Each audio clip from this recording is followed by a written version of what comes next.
Salut les amis, c'est William, bienvenue dans cette nouvelle vidéo dans laquelle je vais vous expliquer comment vous allez pouvoir développer facilement vos connaissances à l'oral grâce aux conférences TED.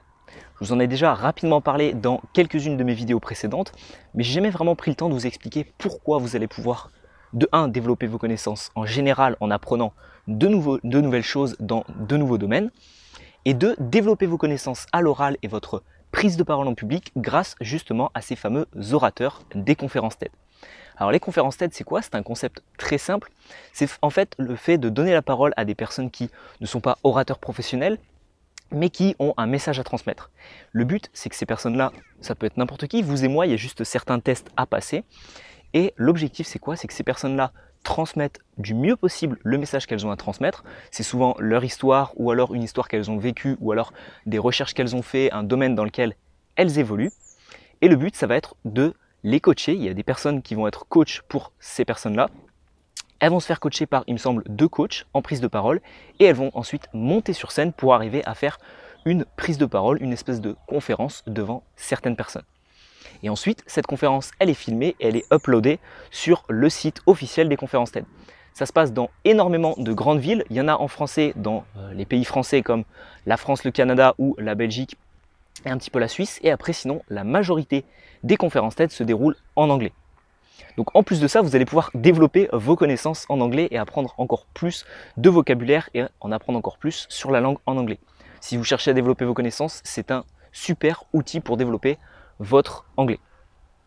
Alors maintenant, quel est le rapport vis-à-vis tout simplement de votre compétence à l'oral et comment développer votre compétence à l'oral grâce à ces personnes-là? En fait, c'est très simple, grâce aux conférences TED, vous allez pouvoir découvrir de nouvelles méthodes d'orateurs qui ne sont pas forcément professionnels. Et c'est ça qui va être intéressant, c'est qu'en fait, ils sont coachés par 2 personnes, par 2 coachs.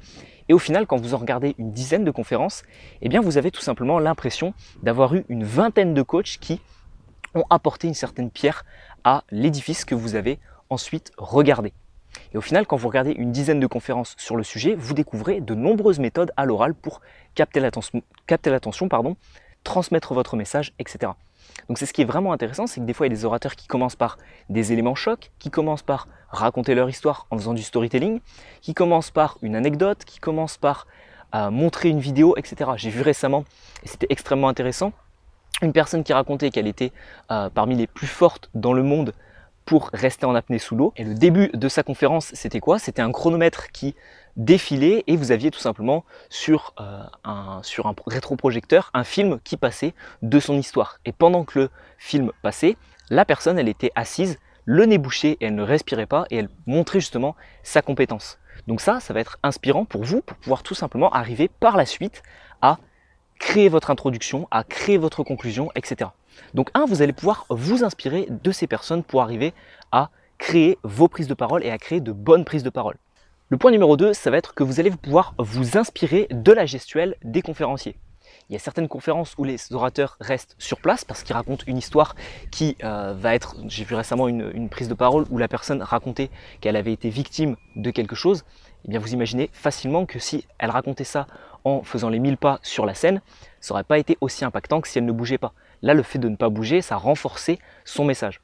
Donc vous allez pouvoir vous inspirer de ça et peut-être vous inspirer de certaines gestuelles que les orateurs utilisent. Certains phénomènes, comment ils bougent leurs bras et comment ils bougent en général. Enfin, le point numéro 3, ça va être de vous inspirer du vocabulaire qui est utilisé par les orateurs qui passent et de vous inspirer tout simplement de la structure narrative qu'il va utiliser. Est-ce qu'il commence par directement raconter son histoire? Est-ce qu'il commence par introduire sa prise de parole avec un élément choc? Est-ce qu'il commence par... Voilà. Le but va être de vraiment comprendre quelle est la structure qu'il a utilisée, d'analyser ça très rapidement et c'est assez facile, je vous rassure, parce que les conférences ne durent qu'une vingtaine de minutes. Les orateurs sont obligés de passer environ 20 minutes et donc c'est beaucoup plus facile pour vous par la suite d'analyser leur prise de parole parce que si c'était une prise de parole de 40 minutes, là ça aurait été beaucoup plus compliqué. Là 20 minutes c'est assez accessible et vous allez pouvoir découvrir leur structure narrative, leur gestuelle, leur introduction, leur conclusion et vraiment vous inspirer de leur prise de parole pour créer les vôtres et créer votre propre style. Voilà, si la prise de parole vous intéresse encore, je vous mets à votre disposition dans la description de cette vidéo 2 clés de mon livre Les 9 clés de la prise de parole en public, totalement gratuitement, de manière totalement offerte juste pour vous, pour que vous puissiez apprendre comment préparer votre oral, comment ensuite arriver à développer votre confiance en vous juste avant de passer à l'oral. Dans la suite de ce livre, vous découvrirez bien évidemment comment mettre en scène votre présentation orale, quel support utiliser et tout ce qui va en découler de votre prise de parole. Donc si tout ça vous intéresse, vous retrouverez le lien qui se trouve dans la description de cette vidéo. Et si les conseils de cette vidéo ont été pertinents pour vous, je vous invite bien évidemment à vous abonner pour recevoir les prochaines vidéos qui arrivent très rapidement. D'ici là, je vous souhaite tout le succès que vous méritez sur vos prises de parole et je vous dis à la prochaine les amis.